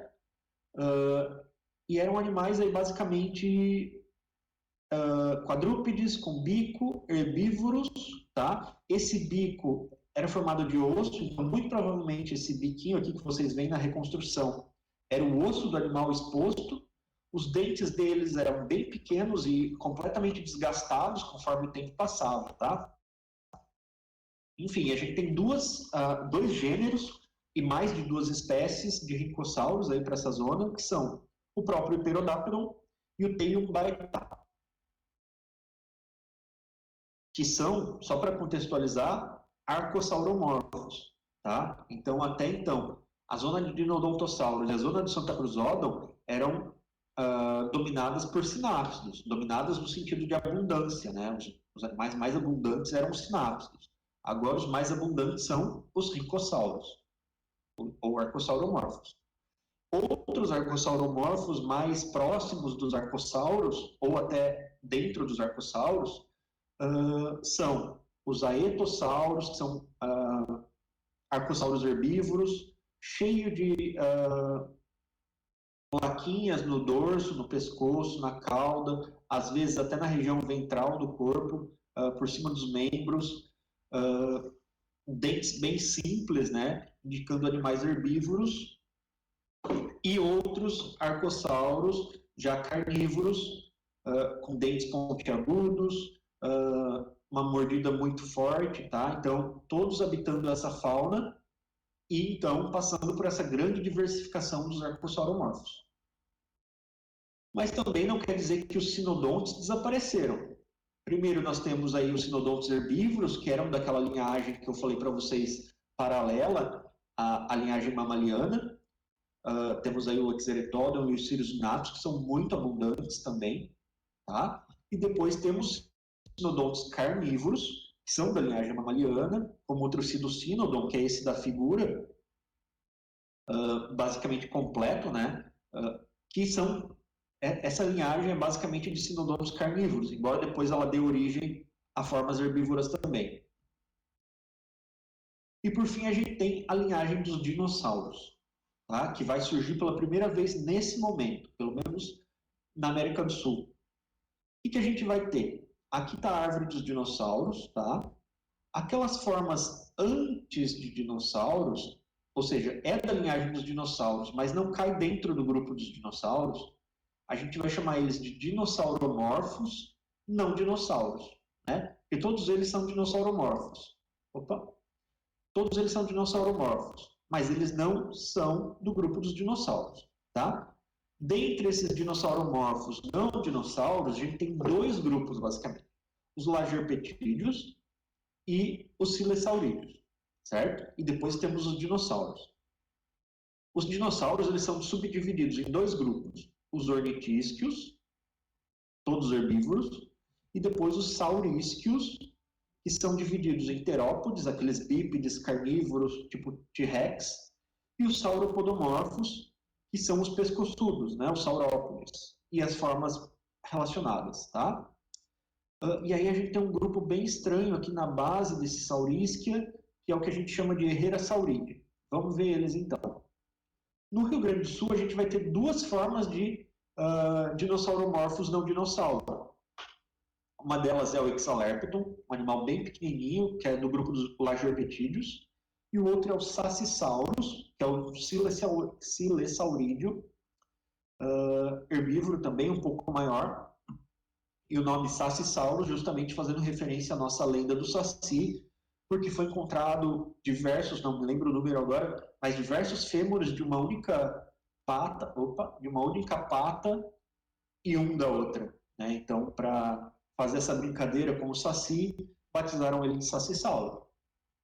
E depois a gente tem os primeiros dinossauros. Quem que são eles? O mais antigo conhecido não só para o Triássico do Rio Grande do Sul, mas para o Brasil, no sentido de mais antigo de descoberta, né, o que foi primeiramente descoberto, é o Staurikosaurus, ou o lagarto cruzeiro do sul, da família dos herrerassaurídeos. Esse animal ele foi coletado e descrito há muito tempo atrás, mas foi enviado para Harvard para ser estudado e se encontra lá no momento, né? E por muito tempo, até então, se sabia muito pouco além do que foi encontrado nesse espécime. Então, pouca informação foi coletada depois da descrição dos Taurocossauros. Até recentemente. Recentemente foi descoberto um novo hererassaurídeo, mas de outro gênero, outra espécie, chamado Gnathovorax, muito completo, muito bem preservado e aparentado aí ao Staurikosaurus, né? E com isso a gente tem uma nova informação, novas informações sobre os hererassaurídeos, não só no Brasil, mas de uma forma geral, porque é um animal muito completo, certo? Vocês podem digitar aí no Google Gnathovorax, que vocês vão ver uma série de texto, vídeo, entrevista falando de muitos detalhes deles, tá? Sugiro bastante vocês fazerem isso. Do grupo dos sauropodomorfos, já indo para a linhagem dos saurísceos, a gente teria os sauropodomorfos e os terópodes. Os sauropodomorfos são muito abundantes nesse momento, tá? Primeiro, a gente tem as formas mais basais, digamos assim, que são supostamente menos herbívoras, ou talvez carnívoras, de acordo com a dentição que a gente vê desses espécimes, né? Esse aqui seria o Bureolestes, ou pelo menos um close dos dentes do Bureolestes, que é o que está aqui embaixo no desenho. Então, imagine que aquela linhagem dos saurópodes pescoçudos, herbívoros, lentos, eles tiveram um ancestral muito provavelmente carnívoro ou onívoro, tá? Um dos mais basais dessa linhagem, que é o Bureolestes, com um dente muito próximo de um carnívoro. Enquanto aqueles um pouco mais derivados, como Pampodromeus e Saturnalia, com uma dentição um pouco mais generalista, tá? Indicando que eles podem, durante esse meio para o final do Triássico, terem passado de um hábito carnívoro para um hábito mais generalista e depois herbívoro, certo? Por fim, a gente chega na última zona do Triássico, que a gente chama de zona de assembleia de Rio Grande, em que a gente tem relativamente poucos achados de grande porte e que representa aí aos vertebrados do Triássico mais recentes, tá? Que estão aqui no topo da camada triássica do Rio Grande do Sul, certo? Por volta aí de 230, 225 milhões de anos. Nessa fauna da zona de Rio Grande, a gente vai ter basicamente dinossauros, como Guaibasaurus, que pode ser um terópoda, pode ser um sauropodomorfo, mas é muito difícil a gente classificar ele por enquanto, porque os espécimes são mal preservados e a gente não conhece o crânio deles, né? Muitas das características cranianas são perdidas, são desconhecidas dentro de Guaibasaurus, tá? Mas ele é um espécime basicamente completo do pescoço para trás. Temos os dinossauros sauropodomorfa e aí dois gêneros muito conhecidos, muito completos. O mais antigo, em termos de descoberta, o Unaisaurus, que é do começo dos anos 2000, e o mais recente, aí, de 2, 3 anos atrás, o Macrocolon, que é bem próximo, bem aparentado do Unaisaurus, que é esse que vocês veem aqui, o fóssil e a reconstrução, tá? Então eram animais já herbívoros. Lembrem que ali os sauropodomorfos, como eu comentei para vocês, partiram lá de um ancestral carnívoro e estão indo para uma tendência herbívora ao longo da história deles, aqui já completamente herbívoros, e esses herbívoros dividiam a refeição, digamos assim, com os dicinodontes. Esses dicinodontes, chamados de Ratialéria, são os mais... agora não são mais, mas são um dos últimos dicinodontes da linhagem. Quando acabar o Triássico, os dicinodontes são extintos, tá? E o Ratialéria é um dos últimos, certo? Ele é um animal também sem aquelas presas, sem aqueles caninos como o Dinodontosauro, né? Então, A aparência dele lembra muito mais o Stalekeria, mas ele tinha um porte bem menor e era um pouco mais distante, né? Não tão aparentado ao Stalekeria. Tá? Então essa basicamente é a fauna de grande porte da zona de Rio Grande. Porque depois o que a gente vai ter que vai chamar mais atenção são esses caquinhos. Vocês veem aqui na esquerda um fragmento de rocha e um pedacinho de osso. É isso que a gente encontra em abundância no topo aí das rochas do Santa Maria, que são ossos de animais pequenos.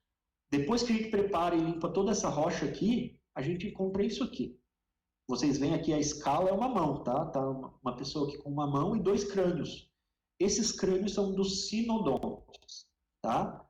Lembra que eu falei que existiam 2 linhagens? Agora a linhagem que vai dar origem aos mamíferos estão cada vez mais parecidos com mamíferos, inclusive menores, tá? Então, nessa região que a gente chama nesse afloramento que a gente chama de linha São Luís, que fica em Faxinal do Soturno, a gente encontra diversos fósseis desse tamanho, minúsculos. Quando a gente prepara, né, limpa eles revelam coisas sensacionais. Além dos sinodontes, que eu já vou voltar a falar deles, outros répteis e pararrépteis, como os procolofonídeos, de novo, né, o Soturnia, ou os lepidossauros, como o Plevosaurus, o Lanceiros-Phenodon, que são aparentados dos nossos atuais tuatara, bem pequenininhos, né? Aparecem também, mas o que vai chamar atenção nessa fauna são justamente os sinodontes. Por quê? Porque eles estão justamente num momento de transição dos sinodontes não mamalianos para os sinodontes mamalianos. Então, esses animais, principalmente os Brasilodon, Brasilitherium e Minicinodon, eles estão ali, ó, a poucos passos da linhagem de origem dos mamíferos, né? O que a gente chama da família Brasilodontidae. E depois a gente vai ter um outro grupo, composto basicamente por Rio Grande e Irajatéria, que são os Triteledontidae, que estão um pouquinho mais distantes, mas também mostra que a fauna de sinodontes pré-mamalianos era muito abundante nesse momento. Tá? Todos eles muito pequenos, vocês podem reparar aí pelas escalas, tá? 1 centímetro, 5 milímetros, bem pequenininho. Então, só para complementar e acabar o Triássico, todo mundo que quiser estudar origem dos dinossauros, origem dos mamíferos e a fauna associada, obrigatoriamente tem que estudar a fauna do Rio Grande do Sul, certo? E quando eu falo todo mundo, eu não estou dizendo vocês alunos, estou dizendo os pesquisadores do mundo todo, né? Eles têm que passar pela literatura do Rio Grande do Sul, porque aqui a gente tem fósseis-chave para entender essas 2 evoluções, né? A dos dinossauros e a dos mamíferos. E, por fim, chegamos aí, acabamos o Triássico, né? Chegamos no Jurássico, que é o próximo período após o Triássico, mas a gente tem um grande momento entre o começo do Jurássico e o final do Jurássico em que a gente não tem registro geológico, certo? O registro vai voltar a ocorrer no final do Jurássico, bem próximo ao limite com o Cretáceo. E aí a gente vai ter rochas na região de Rosário do Sul e Santana do Livramento. E essas rochas vão ser chamadas de formação Guará, tá? A formação Guará, ela é composta por arenito bem clarinho, quase branco, né? Branco para amarelinho. Basicamente, esse arenito é de dunas eólicas, lençóis de areia e rios, tá? Então, indicando que esse momento foi um momento também desértico, embora alguns rios meandrantes pudessem passar, meandrantes não, intermitentes, desculpa, pudessem adentrar esses desertos, tá? E o que a gente tem de fauna nessa unidade geológica? Basicamente pegadas, tá? Pegadas pouco preservadas por 2 motivos, daqui a pouco eu falo delas. São pegadas primeiro de saurópodes, que eram aqueles animais pescoçudos, não mais os sauropodomorfos, que já foram extintos no começo do Jurássico, mas os saurópodes propriamente ditos, pescoçudos, quadrúpedes, herbívoros, estavam aqui no Rio Grande do Sul e deixaram suas pegadas, tá? Aqui vocês veem a escala em centímetros, tá? Para ter uma noção do tamanho. E aqui, ó, uma sequência de pelo menos 4 pegadas, tá? Desses animais. Bom, por que essas pegadas são mal preservadas? Por 2 motivos. Primeiro, porque os afloramentos da formação Guará são basicamente esses daqui. Rodovias, tá? ou estradas de chão. Então, é um local em que passa carro, passa patrola para limpar, jogam brita em cima. Isso tende a destruir um pouco o registro fossilífero, de pegadas. E o outro motivo é porque essas pegadas foram feitas em dunas, mesmo aqui, ou lençóis de areia, e o que a gente está vendo, na verdade, não é a pegada em si produzida pelo animal, mas toda a deformação das camadas que estão abaixo dela, tá? Que é o que a gente chama de under tracks ou subpegadas. Então, o animal, quando pisa no sedimento, ele deforma tudo que está embaixo, ainda mais um bicho pesadão desse, né? E aí que a gente tem o sedimento que era horizontal, sem estar perturbado, ele se perturba e tudo que está embaixo dele também. E quando a gente tem a erosão da porção mais superficial da rocha, a gente ainda assim consegue ver as pegadas, porque temos essa perturbação de uma altura relativamente grande, né? Desse sedimento que depois vira rocha.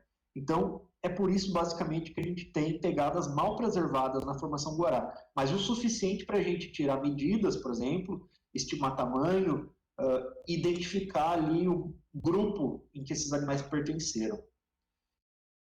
E depois temos pegadas de terópodes, aqueles bichos carnívoros e bípedes, como o T-Rex, que é do Cretáceo da América do Norte, pegadas mal preservadas também, aqui a lapiseira de escala, e mais recentemente uma pegada verdadeira. Essa é a pegada mais bem preservada e mais próxima a uma pegada real para a formação Guará. Tá? Temos um aluno estudando essa pegada, e logo vocês vão saber novidades, mas para vocês terem uma noção mais ou menos de o que ocorre aí na formação Guará. Tá? Eu vou passar aqui a seta para vocês terem uma ideia do contorno. Ó. Então temos aqui um dedo, o dedo do meio, o segundo dedo e aqui o calcanhar do bicho. Tá? Não é o calcanhar anatômico, que o calcanhar dos dinossauros fica elevado do chão, mas é o que a gente chama de calcanhar, tá? A porção posterior da pegada. E aí a escala, certo? Então, além disso, a gente também teria a pegada de ornitópodes, que são ornitísticos bípedes. E se a gente pudesse voltar no Jurássico, no final do Jurássico, a gente teria essa paisagem aqui para a região sudoeste do Rio Grande do Sul. Um deserto com algum rio intermitente, tá? E uma fauna composta por saurópodes, terópodes e ornitópodes. Mais recentemente, a gente encontrou um grupo de pegadas muito estranho. Por que estranho? Primeiro porque estava muito mal preservado e a gente não conseguiu coletar essas pegadas para o laboratório, né? Naquele contexto que eu expliquei para vocês de por que elas são mal preservadas, mas vocês podem se esforçar um pouquinho e ver aqui o contorno de uma pegada. Ó. Um dedo, outro, o terceiro e aqui o quarto. Tá? E aqui fecha a pegada. E aqui também, 4 dedinhos. Tal como está mostrado aqui à direita para vocês. Tá? Então, teríamos a pegada da mão e a pegada do pé de um animal. Bom, então quer dizer que era um animal quadrúpede. Né? Se tem pegadas das mãos e dos pés, é quadrúpede. E com 4 dedos, tanto no pé quanto na mão. Tá, mas o terópode era bípede, tinha 3 dedos, o ornitópode também bípede, tinha 3 dedos, mesmo que ele fosse quadrúpede, os pés deles têm todos 3 dedos, os saurópodes eram muito maiores que isso, e eles não têm 4 dedos nas mãos, eles têm, não, desculpa, nos pés, eles têm 5, e a forma da pegada é totalmente diferente. Então, bom, provavelmente ele é um animal novo para essa fauna, e que a gente interpretou como sendo um anquilossauro. Os anquilossauros, caso alguém não conheça, são aqueles ornitísticos herbívoros quadrúpedes, e eram cheios de osteodermas, né, plaquinhas ósseas nas costas, parecidos com o que a gente já falou dos aetossauros, lá para o Triássico, para os pareiassauros no Permiano, e que muito provavelmente habitavam a região. Tá? Isso a gente só teve acesso a essa informação pelas pegadas. Tá? Então, por enquanto, a formação Guará é uma formação, uma unidade geológica pouco estudada do ponto de vista de fauna de vertebrados, mas que pode nos trazer informações bem preciosas, porque a gente não tem ossos preservados nessa unidade, tá? Então, por enquanto, tudo que a gente sabe da formação Guará é com base em pegadas. Bom, acabando o Jurássico, a gente tem o Cretáceo, todo o começo do Cenozoico, né, o Paleógeno, o Neógeno e o Quaternário. O Quaternário é a porção final, né, do período geológico, que vai incluir o Pleistoceno e o Holoceno, e que a gente vai ter uma infinidade de fósseis, tanto na zona da planície costeira, quanto nas regiões interiores, né, São Gabriel, Uruguaiana, Alegrete, eu acho que tem alguma coisa em Santa Maria também, de Pleistoceno. Temos paleotocas, temos evidências em cima da serra, temos em Maquiné, enfim. Fósseis do Pleistoceno são muito abundantes no Rio Grande do Sul, mas por conta do tempo, vou deixar isso para uma outra história. Até porque a professora Paula já comentou um pouco na outra apresentação que ela fez, que ela abordou mais essa questão do quaternário, tá? Para finalizar, então, gostaria de agradecer a todo mundo que seguiu me escutando, principalmente a professora Daza e ao Denner por terem me convidado aí para essa conversa, né? Foi um monólogo, mas agora a gente vai tirar dúvidas. Convidar vocês para seguir as nossas redes sociais, no Facebook, no Instagram, se quiserem mandar e-mail, tá aí o nosso endereço de e-mail. Não temos Tinder, tá? Os nossos alunos não têm Tinder. E convidar vocês também a ficarem em casa, se guardando, né, e se protegendo na medida do possível. Muito obrigado, e agora estou à disposição para as perguntas. Heitor, muito obrigado. Nós que agradecemos a tua participação, foi uma palestra incrível, muito maravilhosa. Eu que agradeço. Perguntas aqui. Desculpa ter passado muito tempo também, né? Não tem problema, tudo bem.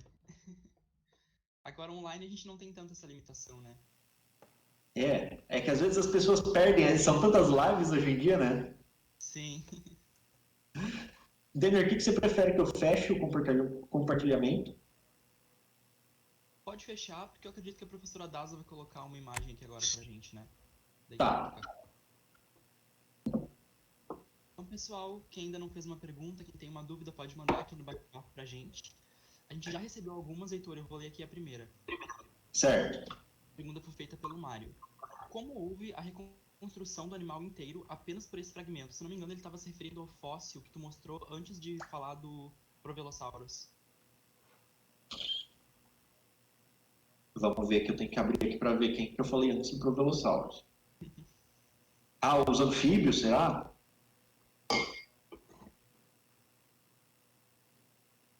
Bom, o que acontece?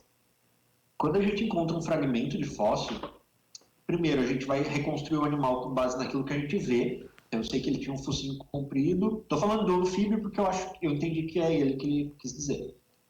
Um focinho comprido, tinha dentes que podem nos mostrar uma dieta piscívora.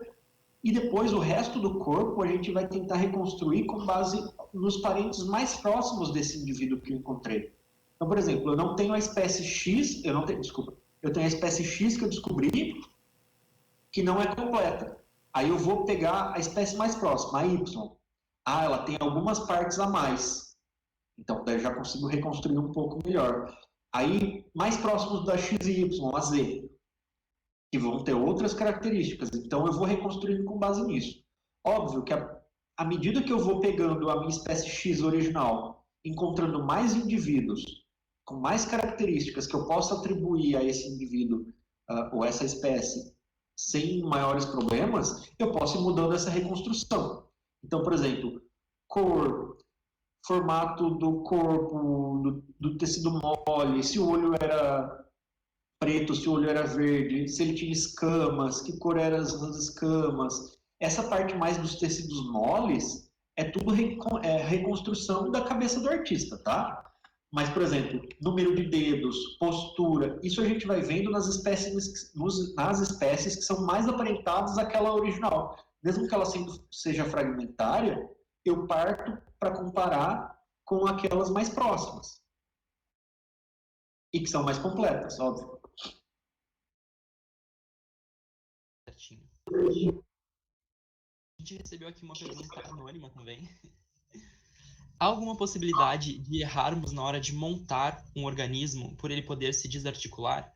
Já teve algum caso de acharmos que era uma morfologia e ser outra, por haver partes de diferentes organismos? Sim, olha só. Então, vou responder em partes essa pergunta. Primeiro, a questão de montar um espécime. Tá? Quando vocês vão no museu, dificilmente, ou pelo menos deveria ser, dificilmente vocês vão ver o fóssil original montado.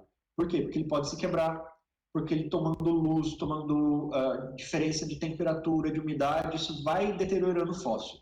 Então, provavelmente, quando vocês vão no museu, ou o fóssil está completamente lacrado ali e protegido, né, dessas intempéries, ou é muito difícil ver ele todo montado. Por quê? Porque quando a gente monta, a gente vai montar uma réplica ou uma reconstrução dele.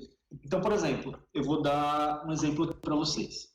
Lembra que eu falei dos filhotes de sinodontes? Aqui eu estou com uma réplica de um deles. Ó, vocês podem ver o crânio dele. Não é original, tá? Ele é de resina. Em que você tem toda a anatomia dele replicada. Então, quando eu for colocar na exposição, eu tenho uma réplica tão parecida com o original que é proveitoso colocar a réplica, porque ela pode se quebrar, pode se deteriorar, mas ela é uma réplica, eu posso fazer outra, né? E os originais ficam guardados. Por outro lado, hoje em dia é muito comum a gente fazer impressões 3D. Então, a gente escaneia o original com um scanner médico ou com um scanner manual e depois imprime na impressora 3D. Cada dia mais vocês vão encontrar esse tipo de reconstrução ou de réplicas nas exposições, tá? Então, a primeira coisa é muito difícil a gente encontrar os originais na exposição, tá? Pelo menos dos vertebrados. Não vou falar de invertebrados e plantas porque é outro mundo. Segundo, outro problema é a gente encontrar o bicho inteiro a ponto de poder montar ele sem ter que reconstruir nada, tá? Isso é muito raro. Existem alguns casos que isso é possível, lógico. Você encontra o dinossauro inteiro lá e pode montar ele. Mas daí a gente tem outro problema. Será que todos aqueles ossos que eu encontrei pertencem ao mesmo indivíduo? Será que eles pertencem à mesma espécie? Então, por exemplo, quando eu falei da formação Irati, dos mesossauros, que no Rio Grande do Sul estão sempre muito retrabalhados, misturados e tudo mais.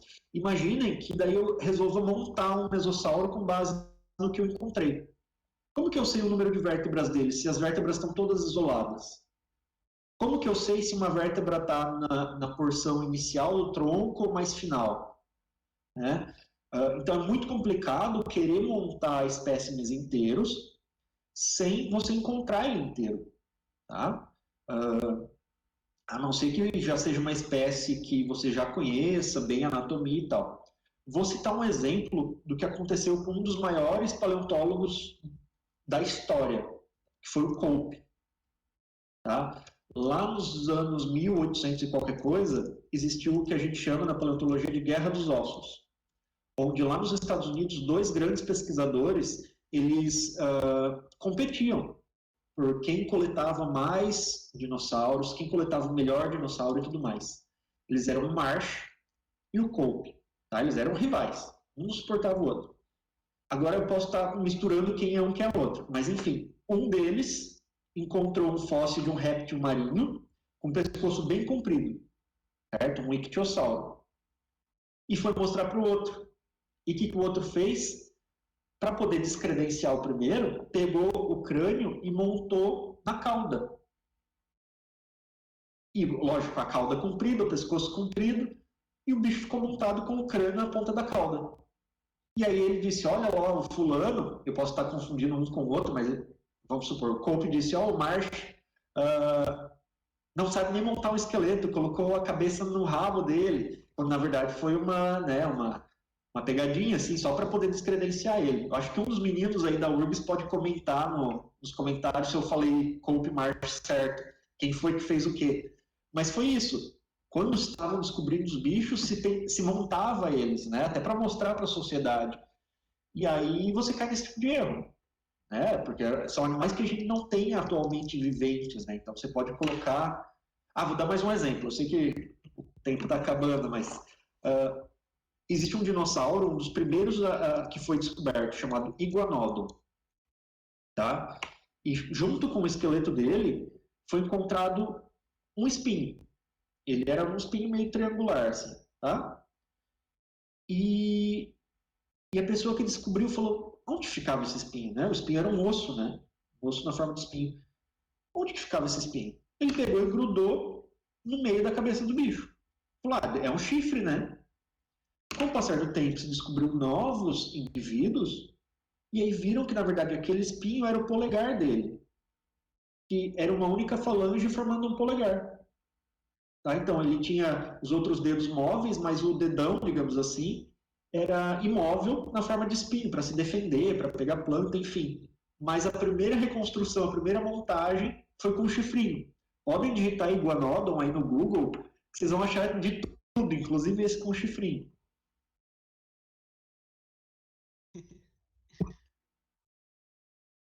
A gente tem mais uma pergunta do Mário, Heitor. Como Vamos vocês lá. sabem com certeza que animal deixou a pegada? Tá, então, com certeza a gente nunca sabe de nada, né? Na ciência a gente nunca trabalha com certeza, a gente trabalha com hipóteses. Então vamos lá. Quando eu acho uma pegada fóssil, eu vou comparar aquela morfologia com a morfologia dos esqueletos que viveram na mesma idade. Tá? Então, quando eu falei das pegadas do Jurássico Superior, do final do Jurássico, eu vou comparar aquelas pegadas com esqueletos de organismos diversos da rocha do final do Jurássico. Não posso comparar com os atuais, não posso comparar com os permianos, tem que ser da mesma idade. Dentro daquela faixa temporal, que indivíduos tinha as características dos pés e das mãos que fecha com o que eu encontrei na pegada? Minha pegada tem 3 dedos, então eu elimino todos os que não têm 3 dedos. O dedo do meio era o maior, então eu vou pegar os pés com 3 dedos com um dedo maior. Algumas pegadas são tão bem preservadas que eu consigo ver no meio nas articulações dos dedos, essa partezinha mais gorda, né, da articulação, ela forma na pegada um gordinho, assim, né, um nó. Então o dedo cheio de compressões ao longo dele, assim, vão indicar onde estão as articulações. E com isso eu conto o número de falanges por dedo. Tá? Então aí, um dedo tem 3 falanges, o outro tem 4, o outro tem 5. Dentro daquela fauna, daquele período, de qualquer parte do mundo. Quem eram os animais com essas características? É óbvio que a gente não pode conhecer o esqueleto para ter essa reconstrução com a pegada. Ou, por exemplo, não adianta nada eu achar uma pegada e o grupo que deixou essa pegada só é conhecido pelo crânio. Eu não consigo fazer essa relação. Então, dentro da minha hipótese, o esqueleto que mais fecha com isso é desse grupo. Tá? Óbvio, com o passar do tempo, com o achado de mais pegadas, com o achado de mais ossos, a gente vai refinando o processo. Por isso que eu falo, a gente nunca tem certeza, a gente vai trabalhando com hipóteses e a gente vai sempre melhorando essas hipóteses. Nossa próxima pergunta é da professora Daza. Naquelas regiões que se encontram marcas nas estradas, não teria como analisar a região do entorno? Tem como analisar a região do entorno, mas o que acontece? É uma região muito úmida. Eu não sei se tem alguém aí assistindo que é de Rosário, de Livramento, uma região que você vai andando, vai saindo umidade do chão. Porque como é muito arenito, ali é o que a gente chama de área de recarga do aquífero Guarani. A água da chuva entra e fica ali. E depois ela vai indo para o subsolo. Então, uma área em que tanto entra muita água da chuva, quanto está seco, ela começa a sair. Então, é uma área muito úmida. Por ser muito úmida, muita vegetação.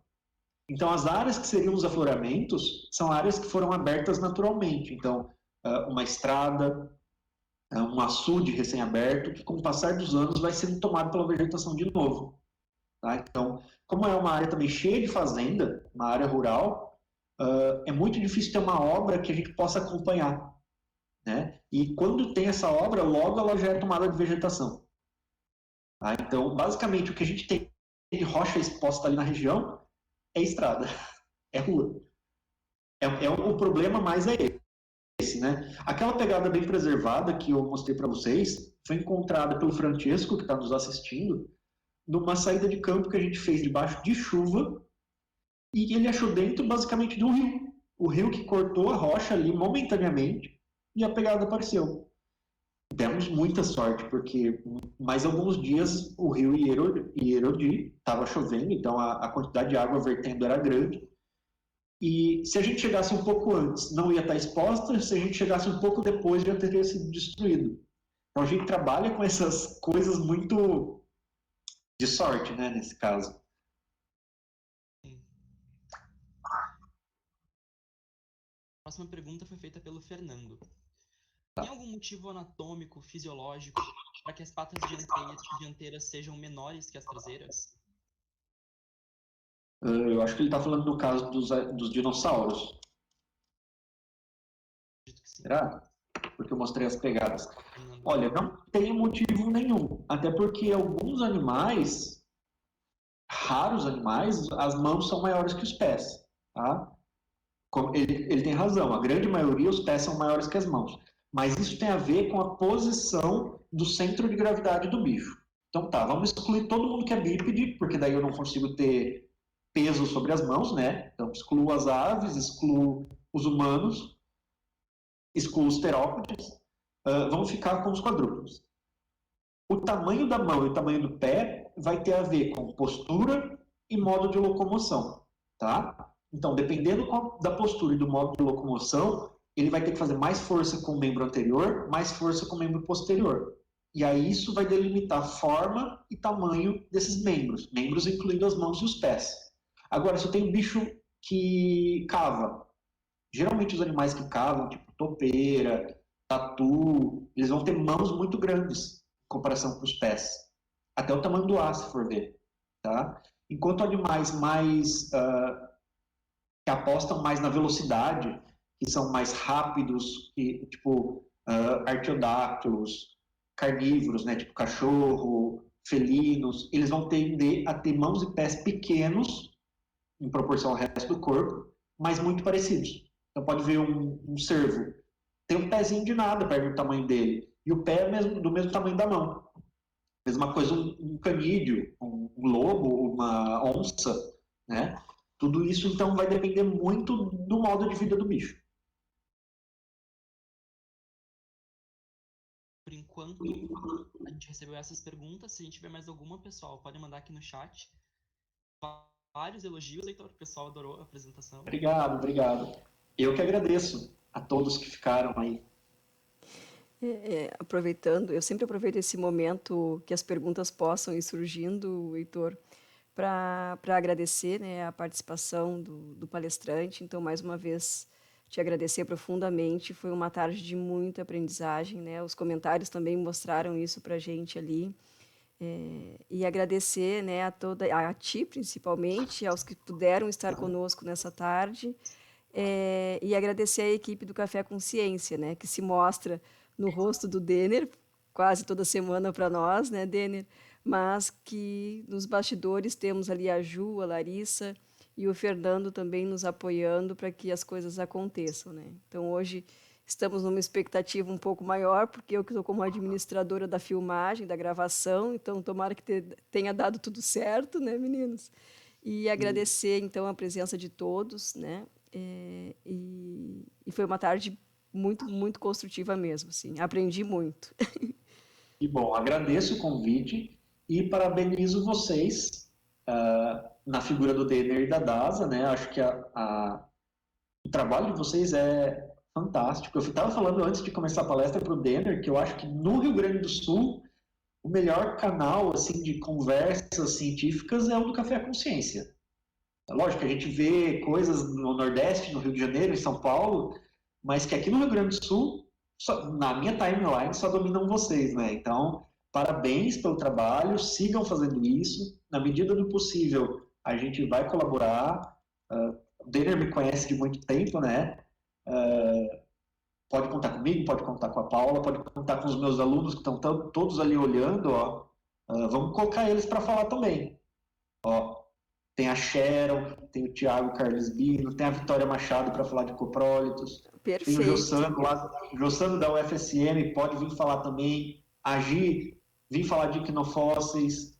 Francesco, vem falar da paleontologia da Itália, de tafonomia. O Brian foi meu aluno de graduação, pode vir falar também. Enfim, obrigado pelo convite e estamos à disposição. Muito obrigada. O Denner fará os contatos para nós, né, Denner? Com certeza. E vai ser muito legal mesmo poder participar com vocês. Muito obrigada mais uma vez a Bom, todos. eu agradeço. Eu acredito que não temos mais perguntas.